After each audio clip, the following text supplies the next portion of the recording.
ये क्या अनर्थ कर दिया तुमने लड़की, इन बर्तनों को क्यों छुआ?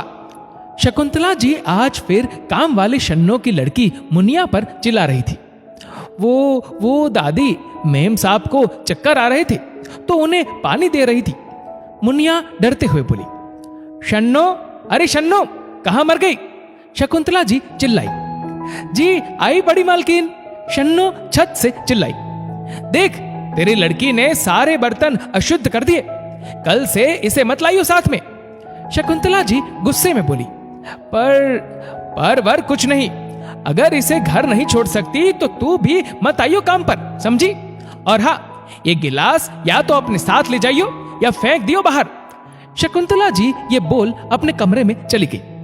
अंदर बैठी शकुंतला जी की बहू तरुणा सोच रही थी कि माँ जी कब बदलेंगी, कब छुआछूत का भेद खत्म होगा। माँ जी तो शन्नो को काम पर रखने के पक्ष में ही नहीं थी, पर तरुणा गर्भवती थी, शादी के 8 साल बाद गोद भरी थी, तो डॉक्टर ने बेड रेस्ट को बोला था पूरी तरह से, और शकुंतला जी ज्यादा काम कर नहीं पाती थी। शन्नो वहां और भी घरों में काम करती थी, तो भरोसे की थी, इसलिए सफाई और कपड़ों के लिए उसे किसी तरह हाँ कहा था शकुंतला जी ने। वो भी रसोई में ना घुसने की और उनका सामान ना छूने की ढेर सारी हिदायतों के साथ। मुनिया शन्नो की इकलौती बेटी थी। शन्नो का पति कई साल पहले उसे छोड़ गया था। बस्ती में अकेली लड़की को छोड़ नहीं सकती थी, इसलिए शन्नो उसके स्कूल की छुट्टी वाले दिन उसे काम पर ले आती थी।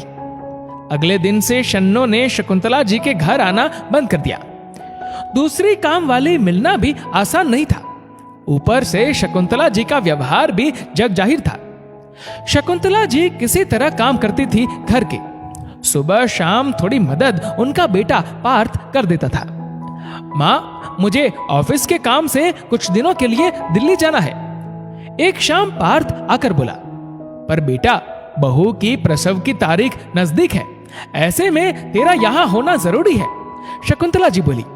माँ, अभी 15 दिन का वक्त है और मैं सिर्फ 4 दिनों के लिए जा रहा हूं, आप चिंता मत कीजिए, बच्चे के आने से पहले मैं आ जाऊंगा, पार्थ बोला।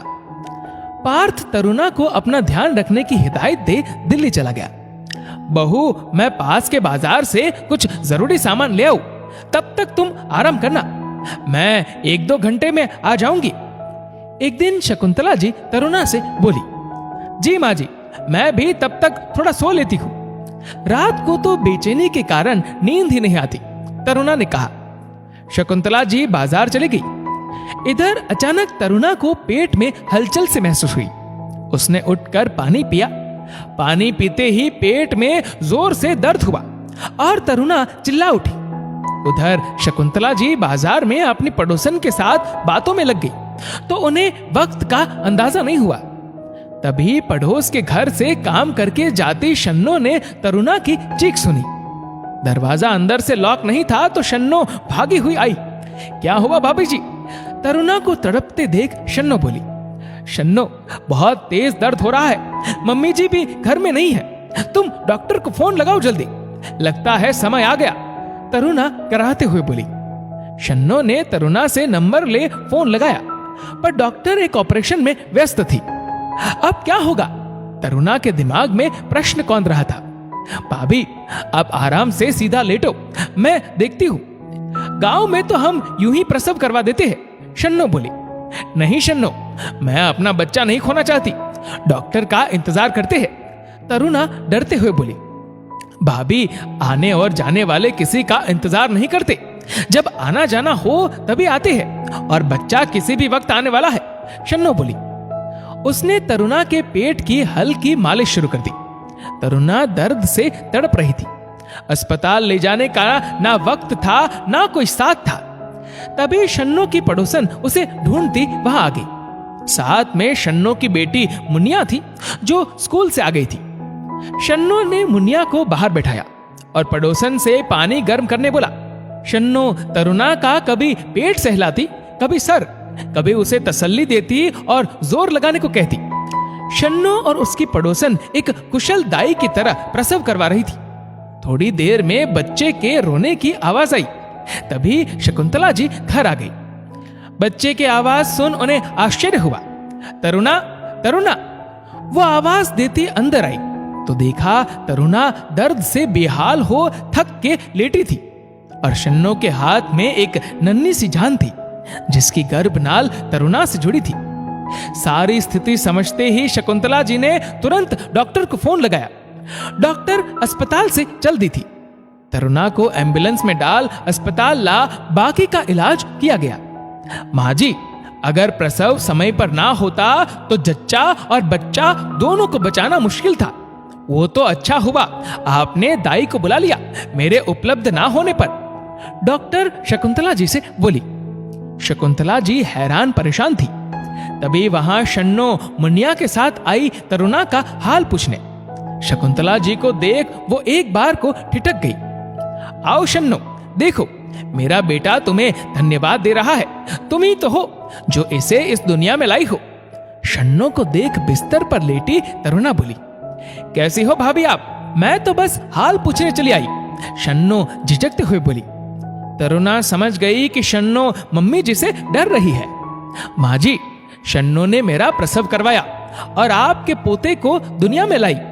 मुझे और आपके पोते दोनों को इसने छुआ तो हम भी अशुद्ध हो गए। अब तो क्या आप हमें भी घर से बाहर फेंकवा देंगी? तरुणा शकुंतला जी से बोली। नहीं बहू, कैसी बात कर रही हो तुम? शकुंतला जी बोली। पर उस दिन आपने गिलास तो फेंकवा दिया था मुनिया के छूने पर।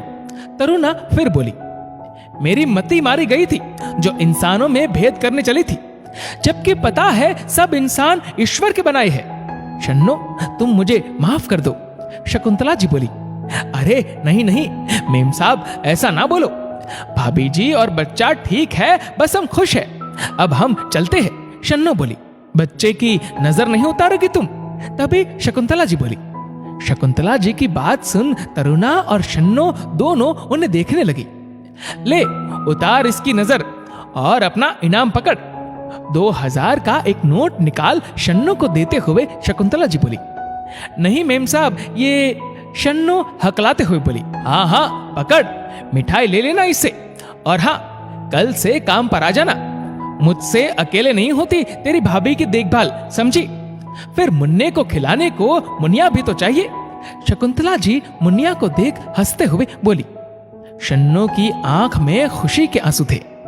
तरुणा भी खुश थी कि चलो देर से ही सही माँ जी की आंख से छुआछूत की पट्टी तो हटी। दोस्तों, इस वीडियो को लेकर आपकी क्या राय है नीचे कमेंट करके जरूर बताएगा। और अगर आपको वीडियो अच्छा लगा हो तो इस वीडियो को लाइक करेगा, शेयर करेगा ज्यादा से ज्यादा लोगों तक। और ऐसे ही और भी इंस्पिरेशनल वीडियोस के लिए सब्सक्राइब करें हमारे यूट्यूब चैनल को और फेसबुक पर फॉलो करें हमारे पेज को। धन्यवाद।